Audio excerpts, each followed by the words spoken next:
Sekarang saya lanjutkan kembali menggali sejarah adat Luak Nantigo dari Kato Pusako, yaitu Kato Pusako Perjalanan Sejarah Rajo. Dari mano titik palito, di balik telong nan batali. Dari mano asa nenek kita, turun dari puncak Gunung Marapi.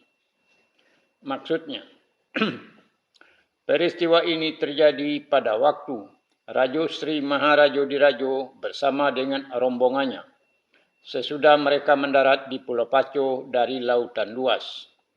Mereka mendaki Gunung Marapi sampai ke puncaknya untuk pemetaan wilayah.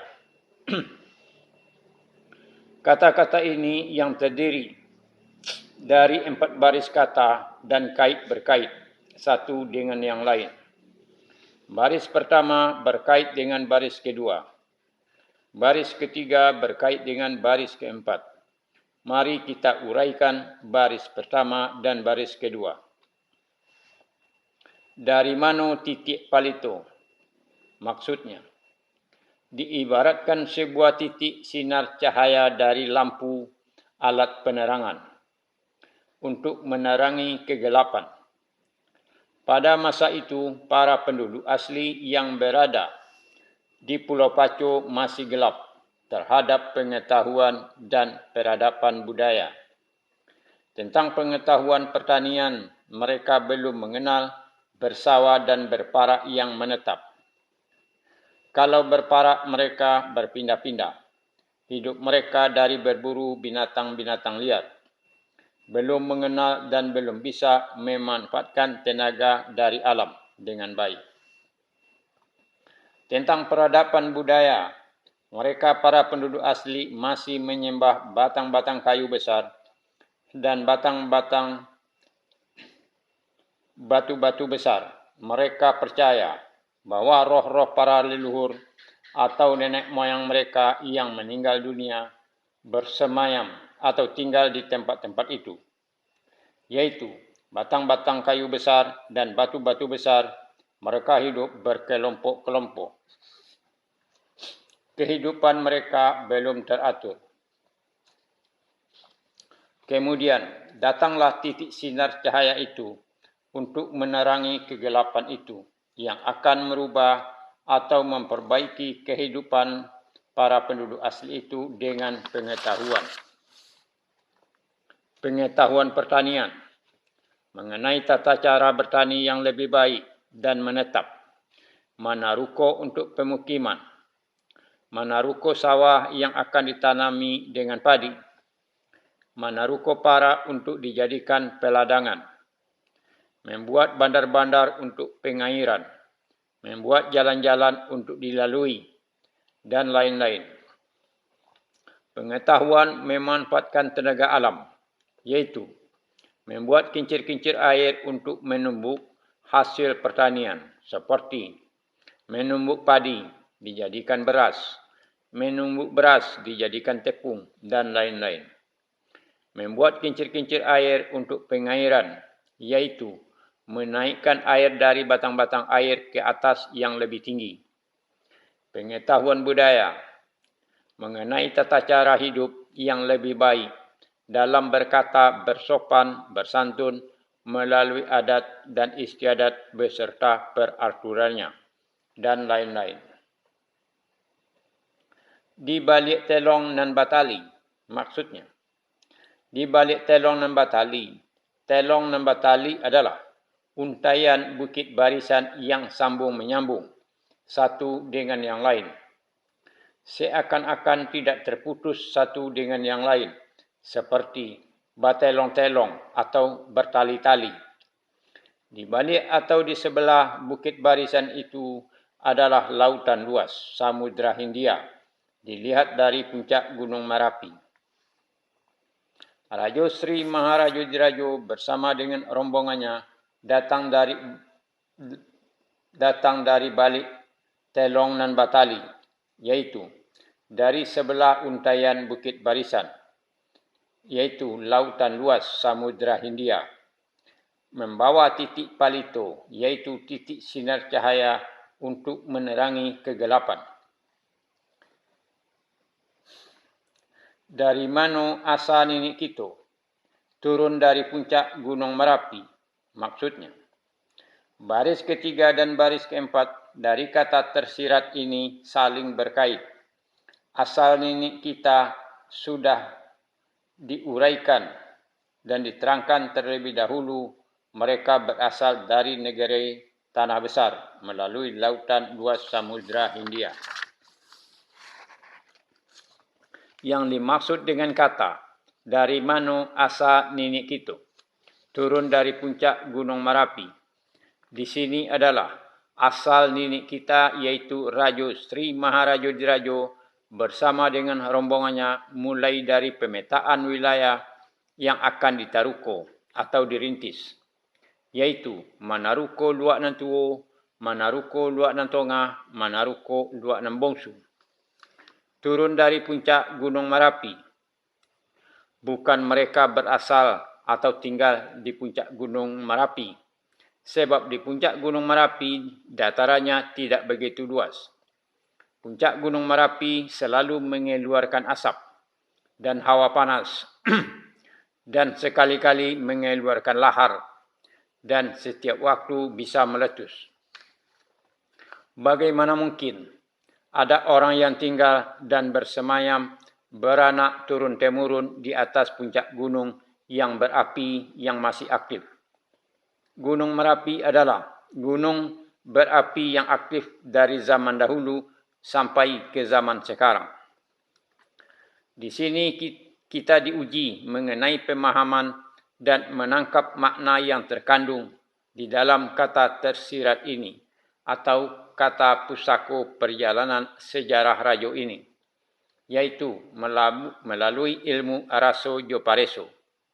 Kemudian kata-kata itu menjadi kata pusaka adat. Sesudah merencanakan atau merancang Luak Nan Tigo dan juga merencanakan pusat pengembangan luak atau daerah wilayah, Raja Sri Maharaja Diraja bersama dengan orang rombongannya mulai bersentak turun dari puncak Gunung Merapi ke arah bawah. Kemudian tiba di suatu tempat yang dinamakan Sondi Lowe. Sondi adalah pondasi atau dasar berupa batu yang besar di dataran yang agak luas. Sondi Lowe atau pondasi yang luas itu mereka jadikan sebuah pijakan untuk menanamkan perjalanan sejarah adat di Luak Nan Tigo. Perjalanan mereka teruskan menuruni Gunung Merapi. Tiba di sebuah guguk yang diampang oleh tanah yang sudah runtuh. Kemudian daerah itu mereka namakan Guguk Ampang. Dari Guguk Ampang terus berjalan dan tiba di sebuah batu leburan berwarna kemerah-merahan. Tempat duduk mambang bertuah, bergembala kerbau. Kemudian daerah itu mereka namakan Labuan Sitimbago, Tompek duduk mambang batua. Perjalanan diteruskan. Tiba di suatu tempat yang udaranya sangat sejuk. Anginnya berhembus berdolak-dolai atau sepoi-sepoi. Di sekelilingnya banyak ditumbuhi rumput-rumputan, terutama rumput banto. Rumput banto itu karena disapu angin sumilir seakan-akan sedang berayun-ayun dan dibuai-buai. Kemudian daerah itu mereka namakan puputan angin si dolak-dolai di mano banto nan barayun. Perjalanan diteruskan ke bawah. Tiba di padang yang agak lapang. Tempat orang bersenda gurau, menari-nari, beristirahat, melepaskan penat dan letih. Sesudah menempuh perjalanan panjang yang meletihkan badan. Kemudian, Raja Sri Maharaja Diraja menanam 3 buah batu sebagai lantak untuk mengingatkan kembali tentang 3 buah luak yang sudah dibuat rancangannya dan ditentukan bersama pada waktu mereka berada di puncak Gunung Merapi. Kemudian daerah itu mereka namakan. Di situ ditanam batu Balantak Tigo. Perjalanan diteruskan ke bawah, arah ke gunung atau Bukit Patualo, melewati sebuah guguk. Guguk yang agak ke bawah. Kemudian daerah itu mereka namakan. Di bawah Guguk Patualo. Perjalanan diteruskan dari Guguk Patualo. Mereka menemui sebuah dataran dan perbukitan, yaitu Perbukitan Patah Patigo, yang banyak ditumbuhi oleh batang galundi. Batang galundi ini banyak yang rebah saling bertindihan dan susun bersusun seperti bersila. Suasana alamnya tenang dan sunyi. Kemudian, daerah itu mereka namakan Galundi nan Baselo, Buki nan tak baribui. Baribui maksudnya bukan angin ribut, tetapi tenang dan sunyi, tidak ribut. Mereka terus ke hilir. Dari Galundi nan Baselo, Buki nan tak baribui. Kemudian mereka bersua dengan batu ampar berwarna putih, sesuai untuk beristirahat, makan dan minum. Mereka pun makan dan minum sambil melepaskan penat dan letih lelah. Kemudian, daerah itu mereka namakan Batu Ampoh Putih, Batu Tempek Sajamba Makan. Perjalanan diteruskan dari Batu Ampah Putih, Batu Tampek Sajamba Makan, sampai ke Bukit Siguntang-Guntang. Masuk semak ke luar hutan, tampak dataran yang agak luas. Untuk ditaruko, dijadikan persawahan bernama Sawah Pancung Talang. Kemudian, tempat ini mereka namakan dengan sebutan Sawah Gadang Satampang Bani, makanan urang luak nan tigo. Di sebelah Sawah Gadang Satampang Bani, makanan urang luak nan tigo, terdapat sebuah titian yang sudah tua dari batang kayu besar yang rebah melintasi jurang. Kemudian, titian kayu besar yang sudah tua ini mereka namakan dengan sebutan Maniti Titian Lapuk Lampang. Di bawah titian Lapuk Lampang terdapat jurang yang tebingnya banyak ditumbuhi batang-batang kayu serta akar-akar yang menjalar dan memanjat. Daun-daun kayu dan akar hampir menutupi jurang yang dalam, kalo bakalo, yaitu dalam sekali. Kemudian, tempat ini mereka namakan dengan sebutan Lurah Siberdaun, dalamnya satu kabanang. Satu kabanang